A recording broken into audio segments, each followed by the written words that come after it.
Assalamualaikum warahmatullahi wabarakatuh. Salam sejahtera bagi kita semuanya. Rahayu, rahayu, rahayu.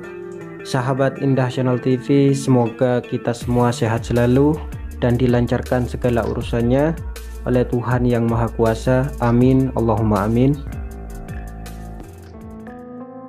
Sejarah adalah sebuah hal yang tidak bisa terlepas dari keberadaan Indonesia saat ini. Sebab keberagaman adat dan budaya yang membuat Indonesia kaya makna berawal dari sejarah itu sendiri. Tak heran jika Indonesia banyak ditemukan jejak-jejak sejarah, mulai dari era prasejarah hingga era kolonial.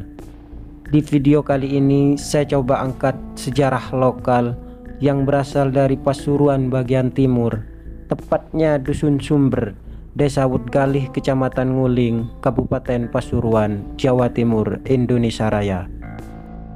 Di desa ini ada sebuah makam yang dikeramatkan oleh warga setempat, yaitu makam Pujuk Karsah atau Punden Karsah.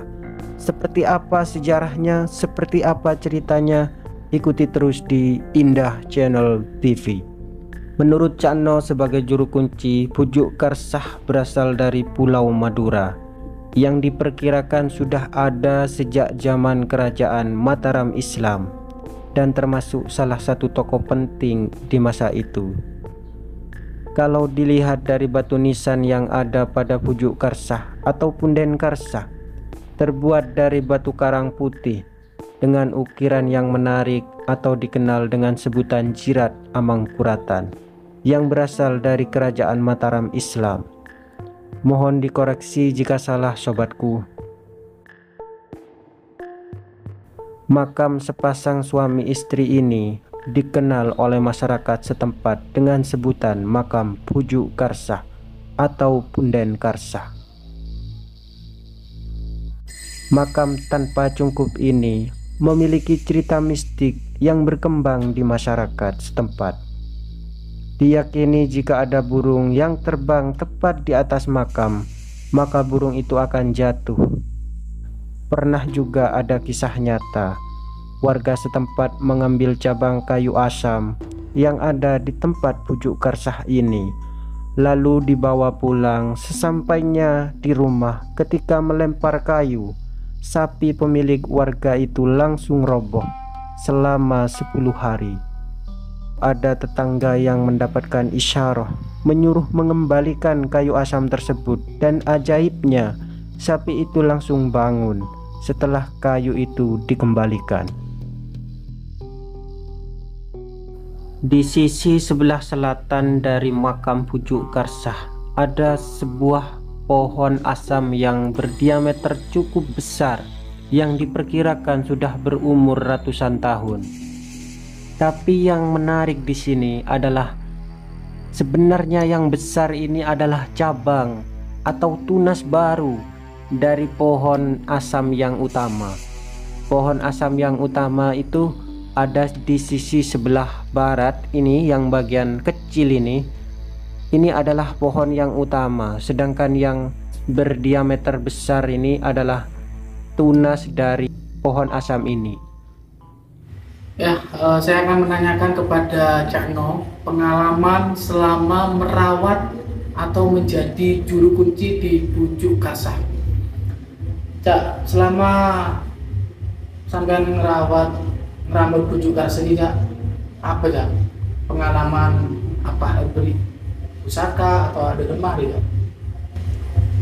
Nanti sirone aropa kepompong yang kedua atau situng dengan tempang dulu. Situng dengan tempang dulu.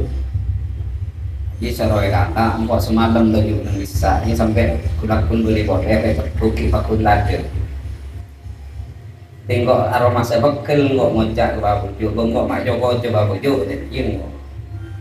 Terus nyari plastik mau dia nak beda macam manggan berbagai plastik. Anu je saja kepompong.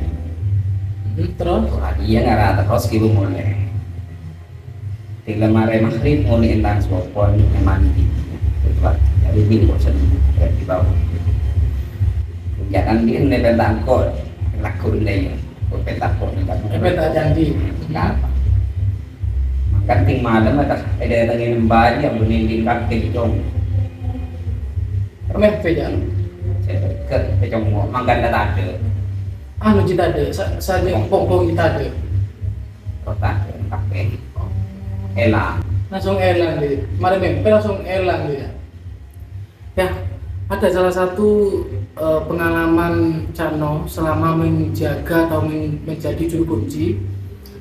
Cakno pernah disuruh mengambil sebuah pusaka, dan dari Isaro itu Cakno itu satu malam berada di Bujuk sampai siang itu nggak ada gitu, tidak mendapatkan sebuah pusaka. Dan Cakno kembali lagi di waktu duhur ke makam Bujuk Karsah. Setelah kembali itu belum muncul sebuah pusaka. Akhirnya Cakno itu manusiawi ya, mengeluh gitu loh, merasa tuh kayak diiming-imingin gitu kan. Setelah mau pulang kan Cakno itu sambil mengambil buah asam. Setelah mau pulang tuh ada plastik. Setelah mau ngambil plastik itu, di bawah plastik itu ada sebuah kepompong. Kepompong itu satu tapi kayak dua gitu loh, kayak dempet gini tapi satu. Setelah kepompong itu diambil, setelah nyampe rumah, Cakno itu berkata sama sepupunya, saya mendapatkan kepompong dari Bujuk, seperti itu kan. Itu setelah dicek, kepompong itu seperti ini, pusaka besi kuning, sangat keras seperti itu kan. Setelah malamnya Cakno itu bermimpi kedatangan mbahnya Cakno, bilang begini, itu bukan punya kamu nak. Nah, setelah mimpi itu Cakno tuh kaget langsung mengecek kepompong itu di sakunya gitu, langsung tiba-tiba kepompong itu hilang. Itu adalah salah satu pengalaman selama menjaga dan merawat Punden Karsah, seperti itu. Saya akan tanyakan lagi apakah masih ada atau tidak pengalaman yang lain seperti itu. Terus dari kejadian jejak, boleh nggak pengalaman nggak kejadian saya pernah Cakno dialami?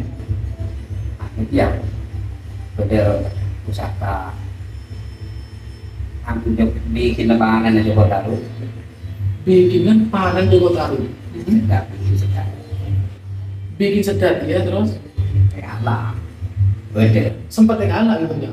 beda nunggu juga sih bertugas. Oh berarti pusaka aja berdening Cakno tapi berdening guru tugas betul deh ya. Dia bentuk bikin sedap juga lah. Ya Bentuk segitiga deh, anu sedat tuh. no. Ingat tak ada anu ya kalau bikin itu bikin skena. Aja apa yang ada? Bikin pangan Joko Taru. Pangan Joko Taru, can buju gitu. Nah, ternyata setelah kejadian itu datang lagi sebuah isyarat suruh mengambil pusaka. Setelah didatangin sama Cakno, ternyata memang benar ada pusaka, yaitu anak panah Jaka Tarub. Nah, ini sangat mendengar cerita dari Cakno tuh merinding ya. Karena apa? Nama itu bukan Cakno sendiri yang memberitahukan, tapi dari Punden Bujuk Karsah. Dan saat ini kami tidak bisa memperlihatkan pusaka itu karena pusaka itu berada di Madura, berada di guru tugas, seperti itu. Terus boleh nggak pengalaman lainnya ada aja ini?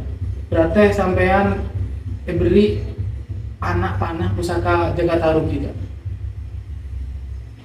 Ya, setelah saya menanyakan ternyata tidak ada pengalaman lagi. Yang terakhir yaitu anak panah pusaka Jaka Tarub.